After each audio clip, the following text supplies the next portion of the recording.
नमस्कार दोस्तों, श्री राधे। मित्रों, मोदी साहब के तीसरे कार्यकाल का प्रारंभ 9 तारीख को हो रहा है। सन 2024 में इलेक्शन के चुनाव का जो परिणाम आया वो 4 जून को आया। अंक ज्योतिष की दृष्टि से जिस डेट पे जो घटना घटती है वह डेट उस घटना के भविष्य का निर्धारण करती है।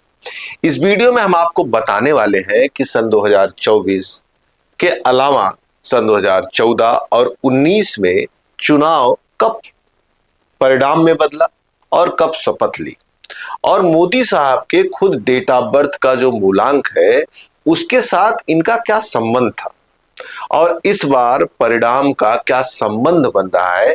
इन सभी विषयों पर हम डिटेल चर्चा करने वाले हैं। आप देख रहे हैं अपना पसंदीदा चैनल ज्योतिष पंचांग। मैं अंशुल त्रिपाठी, आपका ज्योतिषविद एवं वास्तु शास्त्री।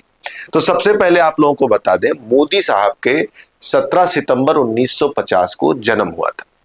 यहां पर 17 को अगर हम मूलांक में परिवर्तित करें तो मोदी साहब शनि के अंक से प्रभावित माने जाते हैं। शनि का अंक अपने आप में एक अद्भुत अंक है, राजनीति का अंक है, और जिस कारण से नरेंद्र मोदी साहब ने अपने जीवन में राजनीतिक बड़ी ऊंचाइयां प्राप्त की। लेकिन बात तब फंसती है कि जब नरेंद्र साहब 2024 में चुनाव का जो परिणाम आता है वह 4 जून को आता है। 4 को अगर देखा जाए तो राहु का अंक होता है। वहीं पर शपथ जो ग्रहण उन्होंने किया 9 तारीख को किया, जो मंगल से प्रभावित माना जाता है। मंगल और राहु की मित्रता की अगर बात की जाए, सहयोग की बात की जाए, तो 8 के साथ अच्छा नहीं माना जाता है। ऐसा साफ रूप से न्यूमरोलॉजिकली ये दिखाई देता है कि न्यूमरोलॉजिकली ये कहीं न कहीं से अच्छा नहीं है। लेकिन इस बात को इतनी सहजता से मानना सही नहीं लगता है। इसके लिए हमको सबसे पहले सन 2014 के परिणाम और शपथ की डेट को थोड़ा सा ध्यान देना चाहिए। सन 2014 की अगर बात की जाए तो रिजल्ट आया था 16 मई को और उन्होंने शपथ ग्रहण की थी 26। 16 को अगर आप न्यूमरोलॉजिकली बदलेंगे तो 7 आएगा। वहीं पर शपथ जो उन्होंने ली थी 26, और 26 के टोटल को आप देखेंगे तो 8 आएगा। तो नरेंद्र मोदी साहब का खुद का अंक 8 होने के नाते यह शपथ की जो न्यूमरोलॉजिकली डेट बनती है वो बहुत अच्छी बनती है, जिस कारण से पूरा 5 साल अद्भुत गया और समाज में उनकी एक नई लहर और छवि तैयार हुई, जिस आधार पर सन 2019 में पुनः उन्होंने चुनाव लड़ा। और 19 के चुनाव परिणाम की अगर बात की जाए तो वो 23 मई 2019 को चुनाव परिणाम आया और उन्होंने शपथ ग्रहण किया 30 तारीख को। 23 को जब हम लोग कैलकुलेट करते हैं तो वो आता है 5, और 30 को कैलकुलेट करते हैं आता है 3। तो नरेंद्र साहब के जब मूलांक के साथ साथ आप भाग्यांक देखेंगे वो 5 होता है। वैसे भी 8 और 5 के अच्छे संबंध माने जाते हैं। तो यहां पर भाग्यांक और शपथ की 3 तारीख ने कहीं न कहीं से नरेंद्र मोदी साहब को सहयोग किया। लेकिन वहीं पर सन 2024 की अगर चर्चा करें तो परिणाम आए 4 मूलांक, जिस कारण से नरेंद्र मोदी साहब जहां पर सोच रहे थे 400 पार, उन्होंने एक बार फिर 4 अंक को वहां पर कैलकुलेट किया, जिस कारण से नियमता उनके 300 से नीचे की स्थिति जाकर खड़ी हो गई। वहीं पर शपथ लेने की स्थिति जब आई तो शपथ 8 या 9 की संभावना व्यक्त की जा रही थी। दोनों अंक अगर देखे जाएं तो ये कहीं न कहीं से उसमें 8 तो ज्यादा अच्छा था, लेकिन शपथ 9 तारीख को हुआ और 9 नंबर 8 के लिए अच्छा नहीं है। तो यहां पर ना रिजल्ट और ना शपथ, ये दोनों न्यूमरोलॉजिकली नरेंद्र मोदी साहब के लिए थोड़े से अच्छे नहीं हो सकते हैं। इसके परिणाम क्या हो सकते हैं? एक तो सबसे पहले जगजाहिर है कि नरेंद्र मोदी साहब का जो कि उन्होंने खुद कहा है कि इसके बाद हम स्वयं ही राजनीति से धीरे धीरे रिटायर की तरफ बढ़ेंगे।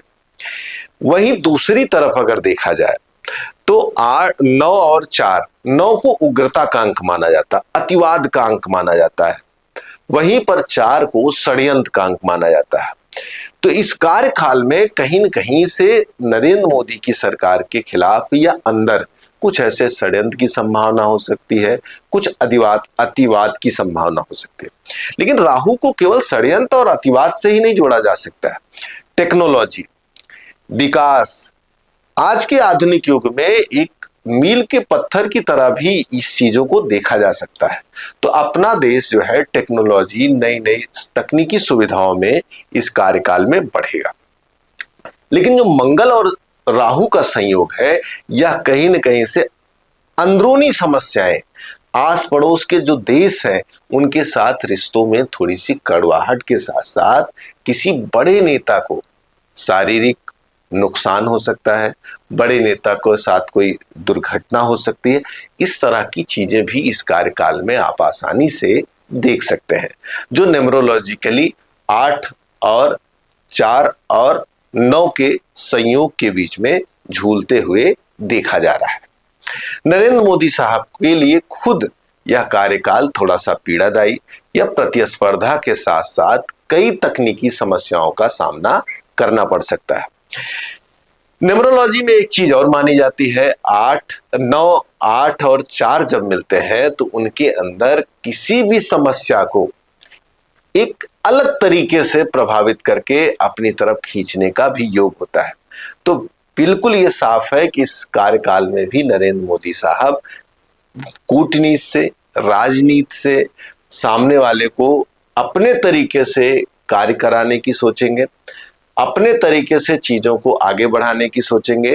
हो सकता है कि समाज में जो एक लीग से दूसरे लीग के बीच में जो विवाद की संभावना है, आसपास के देश के बीच में जो विवाद की संभावना है, वह ज्यादा उग्र होने की स्थिति में आ सकती है, या एक अलग दिशा देकर जा सकती, या एक ऐसी विस्फोटक अवस्था के रूप में परिवर्तित हो सकती है जो भविष्य में राष्ट्र के लिए या समाज के लिए पीड़ा की स्थिति पैदा कर सकती है। तो मित्रों, अंक ज्योतिष के अनुसार पर यहां पर हमने सन 2014, सन 2019 और सन 2024 के शपथ योग परिणाम के बीच क्या अंक ज्योतिष का संबंध बन रहा है, इसकी पूरी चर्चा हमने इस वीडियो में की। अगर आपको वीडियो पसंद आई हो तो लाइक करें, सब्सक्राइब करें और शेयर करना ना भूलें। कुछ चीजें अगर आपको लगती हैं कि इसमें और की जा सकती हैं तो कमेंट बॉक्स में जरूर लिखें। आप अपने विचारों को लिखें। धन्यवाद। राधे।